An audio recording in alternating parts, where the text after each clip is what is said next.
Standard 8 History, lesson number first, Sources of History.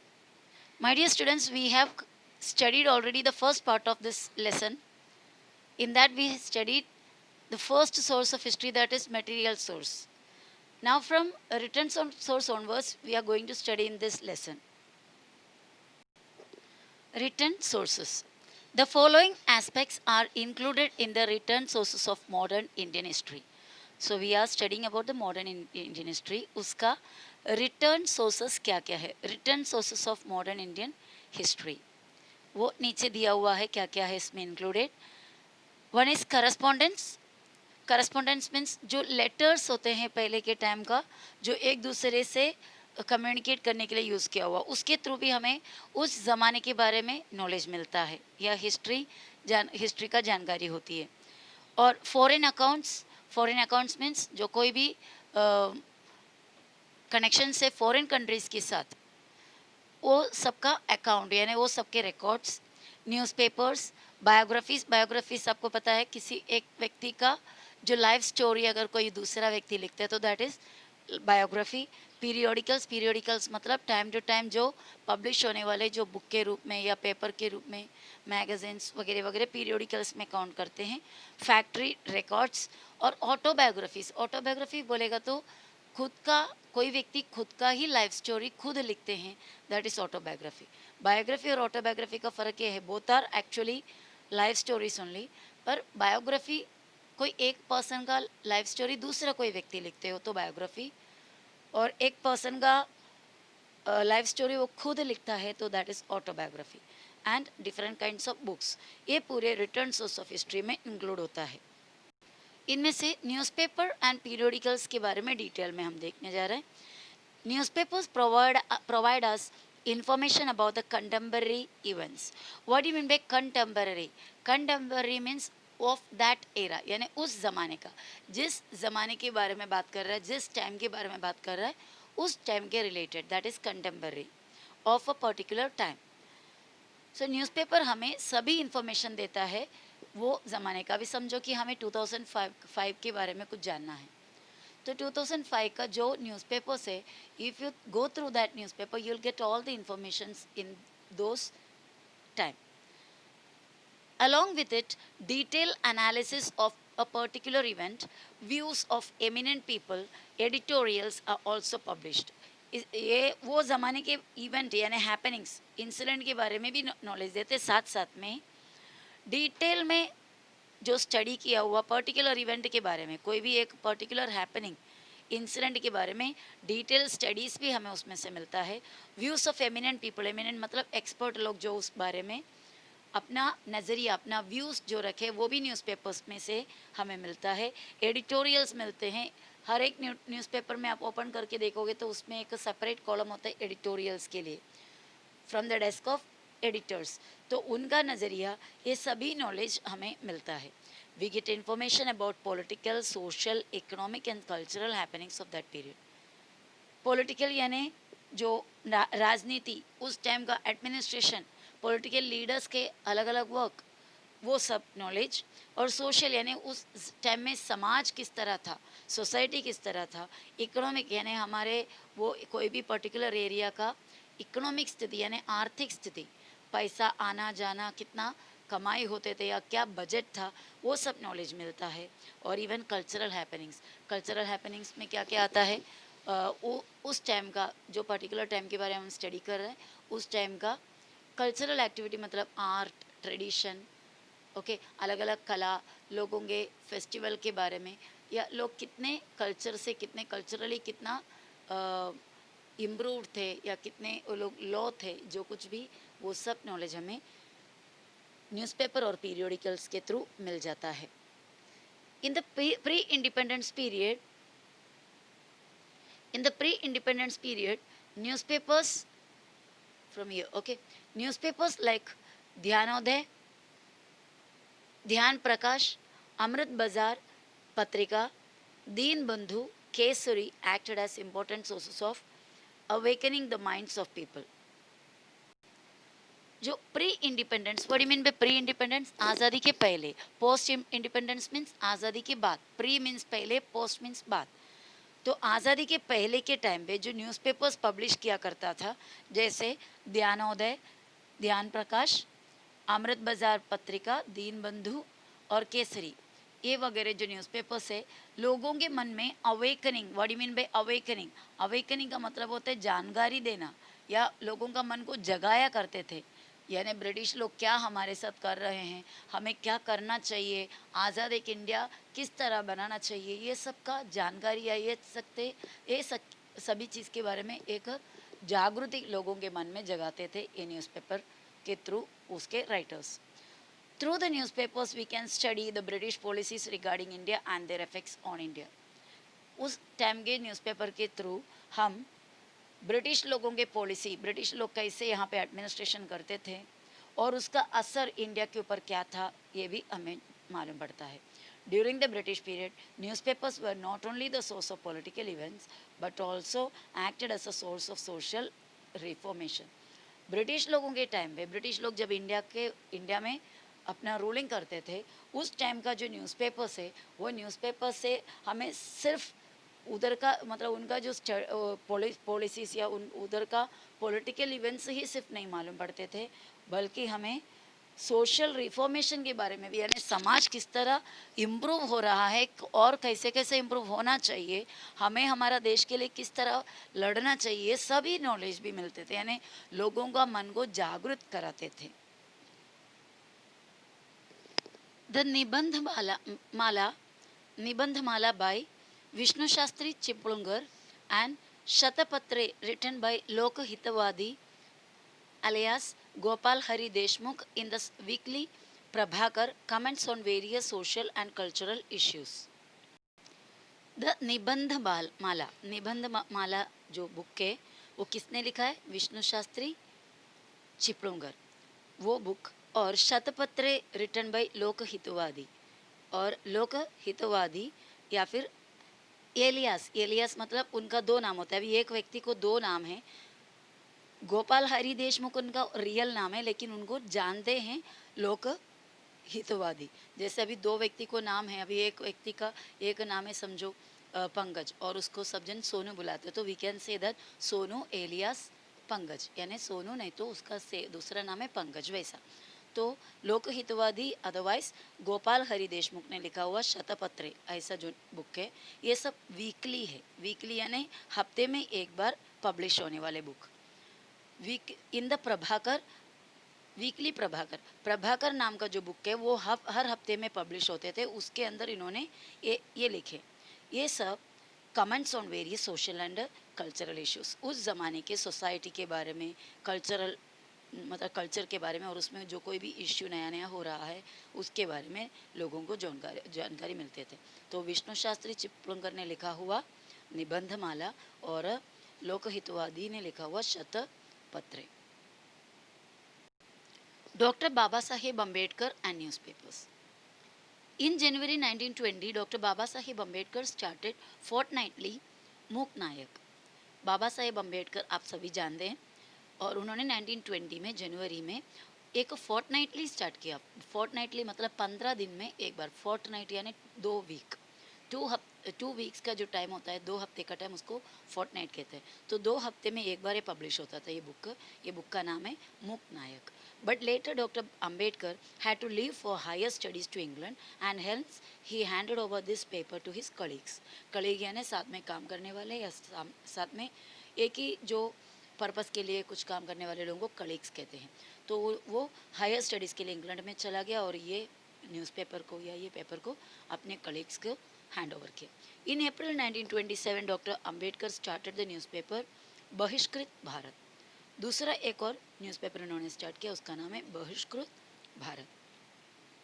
Through the medium of Bahishkrit Bharat he wrote for reformation, यहाँ पर है आगे, he wrote for reformation of common people and bringing unity among them. तो इन्होंने बहिष्कृत भारत नाम का book से न्यूज़पेपर के ज़रिए रिफॉर्मेशन, समाज में रिफॉर्मेशन यानी सुधार आना है, क्योंकि इंडियन समाज उस ज़माने में बहुत ही पिछड़े हुए थे, यानी बहुत सारे ब्लाइंड फेथ यानी क्या बोलते हैं सुपरस्टिशंस, अंधविश्वास भरे हुए थे, तो उसे सुधारना था और ब्रिंगिंग यूनिटी अमंग देम, समाज में यूनिटी नहीं थे, एकता नहीं था, तो वो लाना, ये सब इनका पर्पस था ये न्यूज़पेपर के ज़रिए.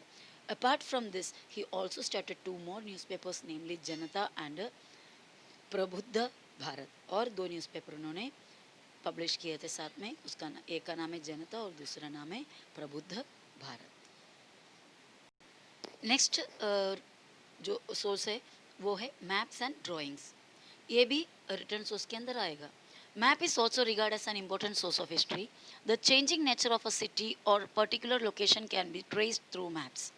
समझो एक सिटी कोई एक रूलर उसको हैंड ओवर उसको रूल कर रहे थे, तो कुछ टाइम के बाद समझो वो रूलर का ज़माना चला गया, या फिर वो सिटी के साथ या वो एरिया के किंग्स के साथ दूसरे एरिया के किंग्स का लड़ाई हुआ, तो कुछ एरिया दूसरे जगह में चला गया, यानी दूसरे किंग के अंडर चला गया, तो वो सिटी का मैप में चेंजेस होगा.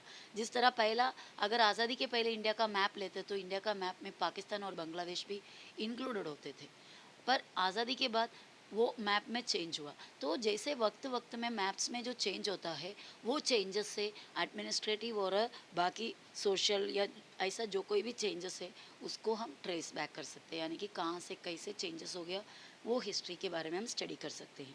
The survey of India was an independent department established during the British period. British लोगों के टाइम पे एक सेपरेट इंडिपेंडेंट डिपार्टमेंट, यानी कोई और वो डिपार्टमेंट को कंट्रोल करने वाले नहीं है, वो डिपार्टमेंट खुद एक इंडिपेंडेंट डिपार्टमेंट ब्रिटिश लोगों के टाइम पे बन गया, that is survey of India. Through the scientific methods of survey they have created maps of India, various provinces of India, cities, etc. तो ये सर्वे का मतलब ये जो अभी हमने एक सर्वे बना करके बताया, उस सर्वे के मदद से, अलग अलग साइंटिफिक मेथड के मदद से, उस सर्वे के लोगों ने इंडिया का मैप और अलग अलग प्रोविंसेस यानी अलग अलग एरिया का और अलग अलग सिटी का मैप्स बनाए थे उस टाइम पे. Similarly the plans designed by the architects prove important from the point of view of study of architecture of a building as well as phases of development process. तो जो architect होते हैं, architect मतलब बड़े बड़े building का plan करने वाला, और वो बिल्डिंग का स्ट्रक्चर किस तरह होना चाहिए, क्या यूज़ होना चाहिए, उसके बारे में जो स्टडीज़ करके उसको डेवलप करने वाला, यानी उसका प्लान क्रिएट करने वाले को आर्किटेक्ट्स कहते हैं. तो आर्किटेक्ट्स का जो प्लान बनाया हुआ है, डिज़ाइन किया हुआ है, उससे हमें उस ज़माने का आर्किटेक्चर के बारे में, बिल्डिंग का क्या पैटर्न है उसके बारे में भी हमें नॉलेज मिल जाता है of a particular area. For example, the Department of Mumbai Port Trust has the original plan of Bombay Port. Information about development of Bombay city can be understood through the plans drafted by architects and engineers. तो कुछ time पहले तक हमारा मुंबई बॉम्बे नाम से जाना जाता था. तो वहाँ पर जो पोर्ट है, port trust, department of Mumbai port trust has the original plan of Bombay port. Bombay का जो पोर्ट है, पोर्ट या क्या होता है, जहाँ पर शिप्स आकर रुकता है और उसका छोटा मोटा रिपेयरिंग वगैरह करता है, उधर से लोडिंग अनलोडिंग होता है, वो जगह को पोर्ट कहते हैं. तो जो पहला इंफॉर्मेशन है बॉम्बे पोर्ट का, ये जो ट्रस्ट को था, मतलब वो जो प्लान है वो देखेंगे तो हमें बॉम्बे पोर्ट किस तरह बना, उसका क्या क्या इम्प्रूवमेंट किया गया, और वो लोगों का जो प्लान, अलग अलग आर्किटेक्चर्स और इंजीनियर्स ने बनाया हुआ प्लान, इसके सभी बारे में हमें जानकारी मिल जाती है. Now the next one is oral sources. Oral sources मतलब क्या होगा, नाम से ही पता चलेगा, ओरली यानी मुंह से बोल बोल कर नेक्स्ट जनरेशन ऐसा पीढ़ियों से ट्रांसफॉर्म होते होते होते आया हुआ जो जानकारी है उसे ओरल सोर्सेस कहते हैं. ये कहीं लिख कर रखा हुआ नहीं है, इसका कोई प्रूफ नहीं है, सिर्फ जनरेशन आफ्टर जनरेशन एक एक लोगों के मुंह से सुन सुनकर दूसरे लोगों ने सुना और उन लोगों ने नेक्स्ट लोगों से बताया, ऐसा जो ट्रांसफर हो गया हुआ नॉलेज. तो उसमें क्या क्या इंक्लूडेड है देखते हैं. The following sources are included in the oral sources of modern Indian history. तो क्या क्या है इसमें देखते हैं.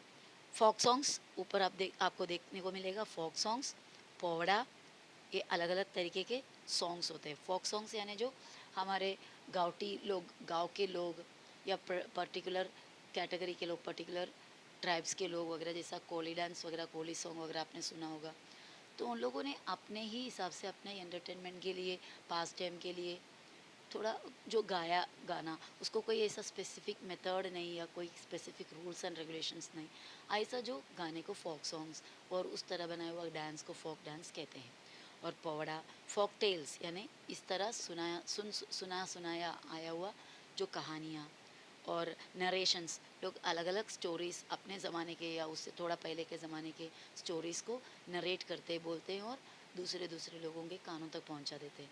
इंटरव्यू, फेयर्स, जलसा, आर्ट ग्रुप, रिथमिक यानी प्रोस, ओवी ओवी बोलते हैं उसमें उसके उसको, और इंस्पिरेशन सॉन्ग्स, ये सब अलग अलग तरीके के ओरली ट्रांसफॉर्म हो गया हुआ एक जनरेशन से दूसरे जनरेशन तक पहुंचे हुए सोर्सेस है। उसमें से इंस्पिरेशनल सॉन्ग्स के बारे में हम देखते पहले। During the period of freedom movement various inspirational songs were composed. हाँ, जब फ्रीडम आज़ादी का जो लड़ाई चल रहे थे, तो लोगों को इंस्पिरेशन देने के लिए, लोगों को इसमें शामिल कराना है, कैसा भी इंडिया को आज़ादी पाना है, तो उसके लिए लोगों को इकट्ठा करना ज़रूरी थी और लोगों को इसके बारे में इंस्पिरेशन देना ज़रूरी थी, तो उसके लिए कुछ सॉन्ग्स बनाया गया। At present, some of these songs are available in written form, but there are many other unpublished inspirational songs memorized by freedom fighters. और उसमें से कुछ सॉन्ग अभी रिटर्न फॉर्म में कहीं ना कहीं लिखा हुआ प्रिंटेड फॉर्म में हमें मिलता है, लेकिन बहुत सारे ऐसे सॉन्ग्स जो अनपब्लिश्ड है यानी अभी तक टाइप करके प्रिंट करके पब्लिश नहीं किया गया है, जो सॉन्ग्स है फ्रीडम फाइटर्स के मुंह से सुनने आते हैं। और फ्रीडम फाइटर्स में से कोई ना कोई लोग आज भी जिंदा है, तो उन लोग गाकर सुनाते हैं, तो आज के जनरेशन को वो पता चल जाता है। Through this inspirational song, we can get information about the conditions during the pre-independence period and also the spirit behind the freedom struggle could be understood. और ये सॉन्ग्स के ज़रिए हमें इंडिपेंडेंस के पहले का जो कंडीशन क्या था और वो क्या स्पिरिट था लोगों के अंदर, क्या जोश था लोगों के अंदर अपने देश के फ्रीडम को लेकर, ये सभी हमें पता चल जाता है। अभी नेक्स्ट हम पढ़ने जा रहे हैं पोवड़ा के बारे में। Powada is a source of for getting information about a historical event और वर्क ऑफ अ पर्सन। कोई बड़ा एक इंसान, कोई महान एक इंसान ने कुछ काम किया हो जो बहुत ही अच्छा काम हो, उस बारे में जो कविता रूप में जो लिखा जाता है, उनके तारीफ करते हुए वो पोवड़ा होता है। तो उस हिस्टोरिकल इवेंट के बारे में, उन्होंने किया हुआ कोई काम के बारे में हमें जानकारी मिलती है इससे। There are various powdas composed on freedom struggle of 1857. 1857 में कुछ रिवोल्यूशनरीज ने ब्रिटिश के खिलाफ लड़ाई किए थे। फर्स्ट इंडिपेंडेंस स्ट्रगल उसको बुलाते भी है, उसको कहता भी है, लेकिन ये स्ट्रगल कामयाब नहीं हो पाया क्योंकि ये स्ट्रगल इकट्ठा होकर नहीं था, अलग अलग एरिया में अलग अलग लोगों ने किए थे, तो ब्रिटिश लोग इसको आसानी से, एकदम आसानी से दबा सका, मतलब हरा सका। तो उस बारे में भी पोवड़ा, मतलब वो स्टडी, वो फ्रीडम स्ट्रगल के बारे में पोवड़ा बहुत सारे लिखे गए हुए। Valour of revolutionaries during British rule, यानी ब्रिटिश रूल के ज़माने में जो रिवोल्यूशनरीज हैं यानी क्रांतिकारी लोग हैं, उनका जो बहुत बड़े बड़े वैलर यानी हिम्मत वाला काम। These powadas were use to create motivation and spirit among the people. और ये पोवड़ास के थ्रू अगर ये रीड करोगे, ये पढ़ोगे, तो लोगों के अंदर इंस्पिरेशन और एक जोश, एक स्पिरिट पैदा होता है। Apart from freedom movement, the Povdas were composed based on the work of Satyashodak Samaj for awakening among the oppressed classes, the Samyukta Maharashtra movement and such other events. बहुत सारे और भी हमारे देश में हमारा समाज को सुधारने के लिए बहुत सारे समाज सुधारक लोगों ने मूवमेंट्स यानी रिवोल्यूशन और भी किए हैं, बहुत सारे आंदोलन, बहुत सारे लड़ाई किए हैं। उसमें से एक है सत्यशोधक समाज और दूसरा संयुक्त महाराष्ट्र मूवमेंट, ऐसा बहुत सारे हैं। तो इन्हीं के बारे में भी हमें पोवड़ा के ज़रिए बहुत सारे जानकारियाँ मिलती हैं। नेक्स्ट आया video, audio and audio visual sources. Video यानी जो सोर्सेस हमें चीज़ें दिखाते हैं, ऑडियो यानी जिस बारे में हम सुन सकते हैं, और ऑडियो विजुअल यानी एट ए टाइम देखना और सुनना, जैसे कि अभी हम टीवी में देखते हैं, साथ साथ हमें सुनने को भी मिलता है। During the modern period, due to the development of technology, there was a development in the art of photography, recording, film etcetera. Films का फील्ड में, रिकॉर्डिंग, फोटोग्राफी के फील्ड में, ये सभी फील्ड में टेक्नोलॉजी बढ़ गया है नया मतलब मॉडर्न पीरियड में, मिडिवल नहीं अभी के ज़माने में। तो इस वजह से बहुत सारे फोटोग्राफ्स और रिकॉर्ड अलग अलग फिल्म्स के थ्रू हम हिस्ट्री के बारे में जानते हैं। आजकल बहुत सारे नए नए फिल्म्स ऐसा निकलता है जो हिस्ट्री को लेकर, यानी हिस्ट्री के अलग अलग इवेंट्स या कोई एक हीरो के बारे में, पूरे उनका स्टोरीज़ के बारे में, उन लोगों ने कैसे हमारे देश के लिए या अलग अलग एरिया के लिए क्या क्या किया, वो पूरे स्टोरीज हमको आजकल फिल्म्स में मिल जाते हैं पूरे इंटरेस्टिंग तरीके से। बहुत सारा फिल्म्स का एग्जाम्पल आप ले सकते हो। तो वो हो गया visual, audio visual and video audio sources. Next हो गया photographs. Photograph are visual sources of modern Indian history. Photograph के ज़रिए हम सिर्फ देख सकते हैं, कुछ ऑडियो नहीं मिलता हमें। With the discovery of art of photography, photograph of various persons, events, objects, structure, places way clicked. Actually photography आज का ज़माने का बहुत ही एक इनएविटेबल पार्ट बन गया हुआ है, अनअवॉइडेबल पार्ट बन गया हुआ है। फोटोग्राफी इतना डेवलप हो गया कि वो डेवलपमेंट की वजह से बहुत सारे इवेंट के, बहुत सारे लोगों के बारे में, इवेंट यानी इंसिडेंट्स, ऑब्जेक्ट्स, स्ट्रक्चर और अलग अलग प्लेस के वगैरह फ़ोटोज़ क्लिक करके सेव करके रखा हुआ है। Through these photographs we get information of the people, sorry person, और an event in a visual format. तो एक विजुअल मतलब देख कर समझने के लिए हमें ये फोटोग्राफ्स हेल्प करते हैं। इवन अलग अलग जगह में जो गैलरी होते हैं, आर्ट गैलरी में, जैसे कि क्या बोलते हैं हम, आर्काइव्स वगैरह जो रखने वाले जगह हैं, वहाँ पर सब अलग अलग फोटोग्राफ्स हमें देखने को मिलेगा पहले के ज़माने की भी। In case of medieval period, there are paintings available that depict the physical features of a person or visual description of a particular event. But the authenticity of these paintings is doubtful. और हम medieval period के, मतलब medieval period यानी अभी जो modern period चल रहा है उससे पहले के जो टाइम, समझो कि आज़ादी का टाइम या उससे थोड़ा पहले के टाइम वगैरह मिडिवल पीरियड में आता है। तो मिडिवल पीरियड के बहुत सारे पेंटिंग्स हमको अलग अलग आर्ट गैलरी में वगैरह अवेलेबल है, इवन म्यूजियम्स में वगैरह अवेलेबल है। और उस ज़माने के बारे में काफ़ी कुछ बताते हैं वो पेंटिंग्स के ज़रिए, उस ज़माने में रहने वाले लोगों के बारे में जो फेमस पर्सन है। लेकिन ये सब पेंटिंग्स में कितने ऑथेंटिसिटी यानी कितने जेन्युइन है, कितने हद तक हमें उसका यकीन कर सकता है, वो बताना मुश्किल है, it's doubtful. Comparatively photographs are consider to be more reliable. और वो पेंटिंग जो हाथों से बनाया, वो पेंटिंग के कंपैरिजन में फ़ोटोग्राफ ज़्यादा रिलायबल है, यानी ज़्यादा ट्रस्टवर्दी है। The photograph of a person gives information about the physical features, dressing style etcetera. तो अभी समझो नया नया मूवीज़ निकालते हैं पुराने हिस्ट्री के बारे में, तो उनका ड्रेसिंग स्टाइल वगैरह टोटली हमसे अलग रहता है। तो कैसा ये पता चलता है जो फिल्म मेकर को कि कैसा वो लोग वो ज़माने में ऐसे अटायर यानी ऐसे क्लोथ्स वगैरह यूज़ करते थे, उनका ड्रेसिंग स्टाइल इस तरह है, क्योंकि वो ज़माने के जो पेंटिंग्स है या फिर वो ज़माने के जो ड्राइंग्स है उसके ज़रिए वो नॉलेज मिल जाता है। Photograph of an event give a visual image of event, whereas यहाँ पर है आगे, visual image of event, whereas photograph of an object or a structure helps in understanding its nature। अभी एक व्यक्ति का अगर फोटोग्राफ है या इवेंट का फोटोग्राफ है तो उस इवेंट के बारे में हमें नॉलेज मिलता है। अगर समझो कोई स्ट्रक्चर, कोई बिल्डिंग का वगैरह अगर फोटोग्राफ है तो उस बिल्डिंग के बारे में या उस स्ट्रक्चर के बारे में हमें उसका नेचर के बारे में समझ में आ जाता है फोटोग्राफ के ज़रिए। Next, recordings. The discovery of technique of recording was also as important as photography. Recording का जो डिस्कवरी है वो भी बहुत ही इंपॉर्टेंट है जिस तरह फोटोग्राफी है। Recording is a form of audio source of history. ये आप जानते हैं रिकॉर्डिंग मतलब हम वो सुन सकते हैं। During modern period, the speeches of leaders or important personalities, songs, etc. are available in the form of recordings.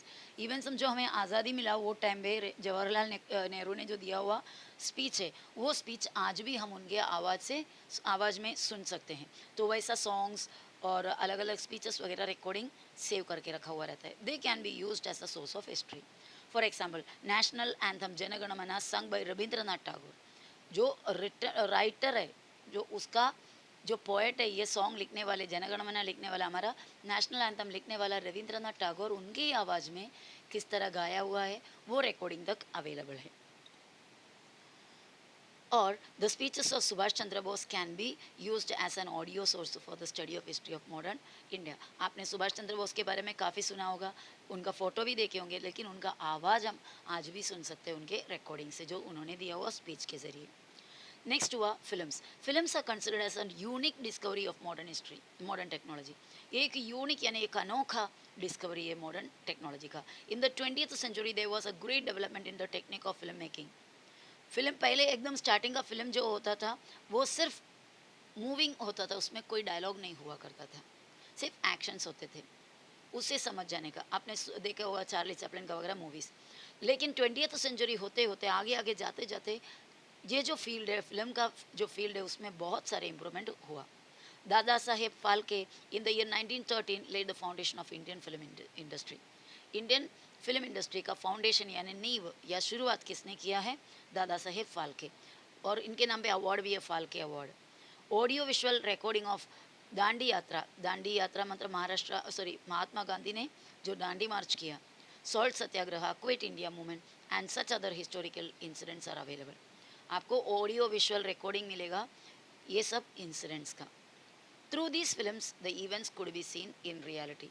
ये फिल्म्स के ज़रिए ये सब इवेंट्स हम रियल में देख सकते हैं. जैसे लगान वगैरह मूवी है ना, वो सब मूवीज़ के ज़रिए हम बता सकते हैं कि वो ज़माने में कंडीशन किस तरह था. Compared to ancient and medieval period, the source of history of modern Indian history was found in abundance and variety. Ancient और medieval period को कंपेयर करोगे तो मॉडर्न इंडियन हिस्ट्री में बहुत सारे सोर्सेस है, क्योंकि टेक्नोलॉजी बढ़ रहा है ना. The archaeological source of this period are to a great extent found in a better state. और अभी जो आर्कियोलॉजिकल सोर्सेस, आर्कियोलॉजी क्या होता है? अर्थ के अंदर धंस गया हुआ जो पुराने चीज़ें हैं, बहुत ही डीप इनसाइड, उसको अलग अलग डिवाइस के मदद से खोद कर, मिट्टी को डीपली खोद के अंदर से वो चीज़ को एकदम इंटैक्ट यानी कुछ भी डैमेज के बिना निकाल कर उसका स्टडी करना, दैट इज़ आर्कियोलॉजी. पहले के ज़माने में आर्कियोलॉजी इतना डेवलप नहीं था, अभी टेक्नोलॉजी इतना अच्छा से डेवलप हो गया है कि आर्कियोलॉजिकल सोर्सेस और ज़्यादा बेटर स्टेट में मिलने लगे हैं. There are many written sources preserved in the archives. Archive मतलब जैसे अभी समझो कि पुराने ज़माने की चीज़ें संभाल कर रखने वाला जगह होता है म्यूज़ियम, है ना. इसी तरह पहले के ज़माने के राइटिंग्स, लिखे हुए चीज़ें, उसको सबको यानी रिटर्न सोर्सेस को जहाँ पर सेव करके रखते हैं उसे आर्काइव्स कहते हैं. मटेरियल सोर्स को, सॉरी, मटेरियल सोर्स को जहाँ पर सेव करके रखते हैं उसे म्यूजियम कहते हैं. रिटर्न सोर्स को जहाँ पर सेव करके रखते हैं वो जगह को, जो बिल्डिंग को कहते हैं आर्काइव्स. तो बहुत सारे रिटर्न सोर्स इस तरह आर्काइव्स में प्रिजर्व किया हुआ है. But while referring the written sources, the ideology and opinions of author regarding the particular event needs to be examined. अभी समझो मटेरियल सोर्स है तो वो चीज़ वो ज़माने के थे तो उसको हम ज़्यादा ऑथेंटिक मान सकते हैं. लेकिन राइटिंग किसी एक व्यक्ति के हाथ से हो तो उनका नज़रिया भी हमें देखना पड़ता है, कितना हद तक जेन्युइन है तब हम समझ सकते हैं. There is a great need of preserving this historical sources through which the rich tradition of history can be handed over to the next generation. और ये सभी हिस्टोरिकल सोर्सेस को हमें संभाल कर रखना है आगे के जनरेशन के लिए भी, क्योंकि नेक्स्ट जनरेशन को इसके ज़रिए ही कोई नॉलेज मिलेगा, उसके अलावा वो कंप्लीट ब्लैंक हो जाएगा नेक्स्ट जनरेशन. बराबर. तो इसीलिए इसे हमें संभाल कर रखना होगा. तो बच्चा लेसन इतना ही था. Now some question answers are there. I am sending you the question through in this video itself. You can find out the answers. If you got the answer from the school, you can go through it and study. Otherwise, find your own answers. At least the small question answers, option wise questions, fill in the blanks or such kind of questions, you can answers can be found easily. These are the questions given.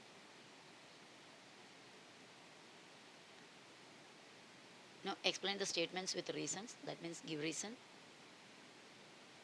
and a project. Okay, so this was the lesson all about.